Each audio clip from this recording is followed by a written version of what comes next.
Modern wars are no longer about armies, they are about psychology.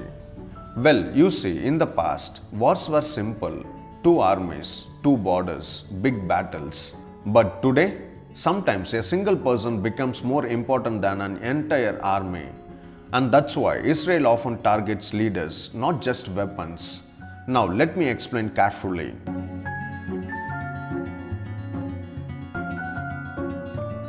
Israel follows something called the decapitation strategy.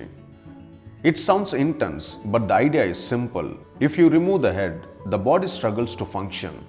This idea has shaped Israel's security thinking for decades. After the 1972 Munich Olympic attack carried out by members of Black September organization, Israel launched a covert mission called Operation Wrath of God. The goal was not to bomb cities, it was to track, eliminate individuals believed to be responsible. Why? Because leadership matters. Research in military strategy shows that organizations built around strong leaders can collapse or weaken when those leaders disappear. Now let's come to recent times. In conflicts involving Hamas or Hezbollah, Israel has often focused on commanders, planners, and political heads because modern warfare is no longer only physical, it is mental. You see, removing a leader does three things. First, it disrupts command and communication. Second, it creates fear inside the organization. Third, it sends a message of reach and intelligence power. In fact, many defense analysts say that psychological dominance is now as important as battlefield victory.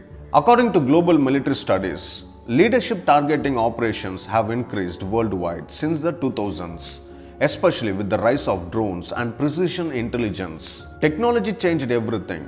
Today, intelligence agencies can track phones, movements, and digital footprints. That makes targeted strikes more possible than large invasions. But here is the important part.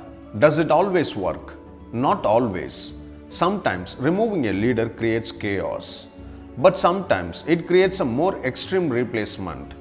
History showed both outcomes. For example, when the United States killed Osama bin Laden in 2011, Al-Qaeda weakened globally. But extremist groups did not disappear completely.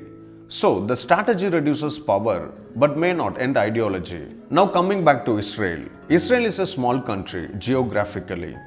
It does not prefer long, large-scale ground wars. So instead, it focuses on speed, intelligence, and leadership targeting. It is a survival doctrine shaped by decades of conflict. This is not military, it is psychological warfare. When leaders feel unsafe, decision-making changes, plans slow down, trust inside groups weakens, and sometimes internal power struggles begin. But here is the deeper question. Is this strategy the future of war?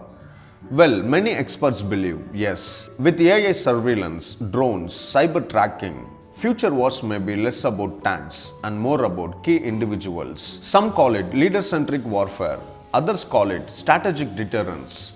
But critics argue something important. They say targeting leaders can escalate tensions faster because when high-level figures are killed, emotions rise, retaliations becomes more intense. So the balance is delicate.